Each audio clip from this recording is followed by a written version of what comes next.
എന്ത് ഭംഗിയാണെന്നറിയോ കുടുംബത്തിൽ പരസ്പരം സ്നേഹിച്ച് ജീവിക്കുമ്പോൾ, എന്ത് സമാധാനാന്നറിയോ.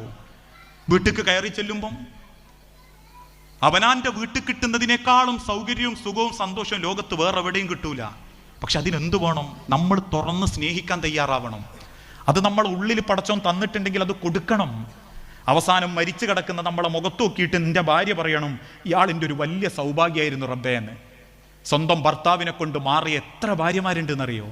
മുപ്പര് കെട്ടിയതിന് ശേഷം എനിക്ക് ജീവിതത്തിൽ ഒരർത്ഥം വന്നതെന്ന് പറയുന്നത്, അതേ സ്ഥാനത്ത് അയാളെ കൂടെ പോന്ന അന്ന് മുതൽ സ്വൈര്യവും സമാധാനവും എനിക്ക് കിട്ടിയിട്ടില്ല എന്ന് പറയുന്നുണ്ടെങ്കിൽ, നമ്മളെ നിസ്കാരവും നോമ്പൊക്കെ നാട്ടുകാരെ ബോധ്യപ്പെടുത്തിയേ ഉണ്ടാവും. പടച്ചോൻ പറയും, നിങ്ങളിൽ ഏറ്റവും നല്ലവൻ കെട്ടിയ പെണ്ണിനോട് ഏറ്റവും മര്യാദക്ക് പെരുമാറിയവനാണ്. അതാ ഏറ്റവും നല്ല ബന്ധം. അതൊരു വല്ലാത്ത ബന്ധമാണ്. നമ്മളൊക്കെ ഇപ്പോൾ പറയൂലേ, ഓളില്ലെങ്കിൽ നമുക്കിപ്പോൾ വേറെ കെട്ടാന്ന്. അങ്ങനെയല്ല, അങ്ങനെ ചിന്തിക്കുക പോലും നമ്മൾ ചിന്തിച്ചു നോക്കി. നമ്മൾ തിരിച്ചെല്ലുമ്പോൾ മയ്യത്താ വീട്ടിൻ്റെ കൊലായിലുള്ളതെങ്കിൽ സഹിക്കാനാവുമോ? നീണ്ടു നിവർന്ന് കിടക്കുന്ന അവളെ മുഖത്ത് നോക്കിയിട്ട് പറയാൻ പറ്റുമോ, പടച്ചോൻ എൻ്റെ ഏറ്റവും നല്ല സ്വഭാവം ഞാൻ എൻ്റെ ഓക്ക് കൊടുത്തിരുന്നു എന്ന്? അത് പറയാൻ പറ്റാത്ത എത്ര ആളുകൾ നെഞ്ചുറുകി ജീവിക്കുന്നുണ്ട് എന്നറിയോ? ഒക്കെ ഒരു സമയം കൊടുക്കാൻ എനിക്ക് കിട്ടിയില്ല, ഓളപ്പൊരു തമാശ പറയാൻ എനിക്ക് കിട്ടിയില്ല. നമ്മൾ പറയാറ്